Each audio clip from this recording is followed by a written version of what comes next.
Welcome to Istanbul. अस्सलाम वालेकुम जी।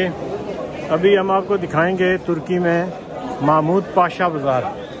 यहाँ पर बाज़ार में ये बाज़ार मशहूर इसलिए है कि यहाँ पर प्राइसेस बड़ी ज़बरदस्त हैं।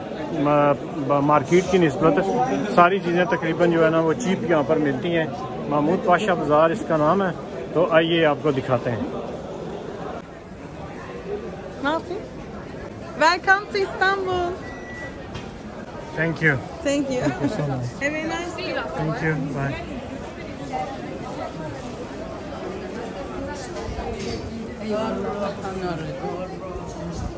महमूद पाशा बाज़ार जो है ये एक स्ट्रीट है, ठीक है। ऑलमोस्ट ज्वेलरी की शॉपें और कपड़ों की शॉपें। तो इस स्ट्रीट का नाम जो है महमूद पाशा बाज़ार है। और ये साइड वाली जो स्ट्रीट है इनका नाम मैं आपको जूम करके दिखाता हूँ। ये तुर्की के झंडे ऊपर देखते हैं, ये लिखा हुआ है महमूद पाशा कैपसी। तुर्कश में लिखा हुआ है महमूद पाशा बाज़ार है।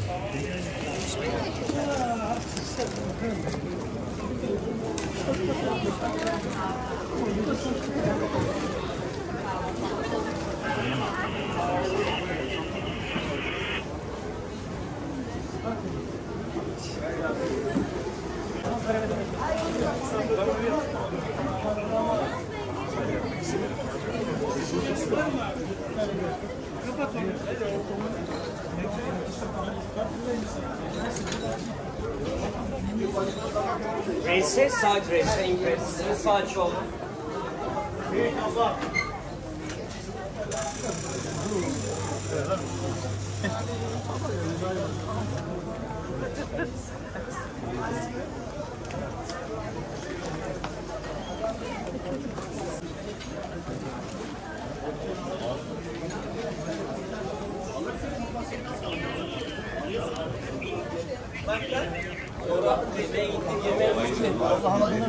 Ayırın dedi.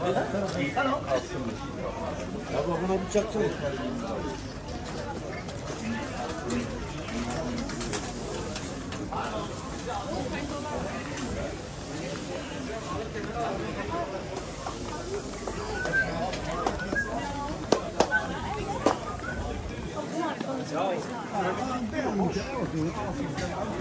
Diyeceksin, yemin ederim daha güzel bu. Diyeceksin çok kıvrak abi, her yere giriyor ya. Bu giriyor,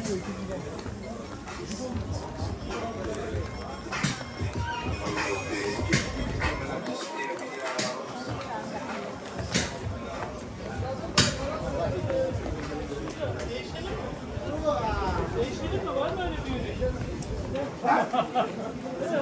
Ben pasadabilirim tabii. Bunu çevirdim dedim bir sayın ne yapmışsın? Bir bakayım. Yok ben evdeki işi topladı diye söyledim. Parayı bilmiyorum. İşte öğrenme bunları. Mahmut Paşa'nın işi öğrenme. Ama o gece Dinin konuşsana bir ya.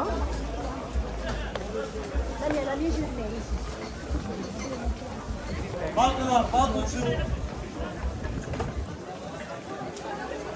Kardeşler, kardeş içi. Gelin çaya annem diyor. Kahveye, korsana bininde. Değil mi sen taksicisin zaten. Gelin diyor. Onların haykır. Ay yemekte var. Yemekte var bizde diyor annem. pilav yapacağım. Pilav yapacağım. Ne bir şey tadı. He? Yemek mi yapacaksın? Tamam geliyorum. Yok mu gibi su yesin? Tamam. Hadi takımlar. İç.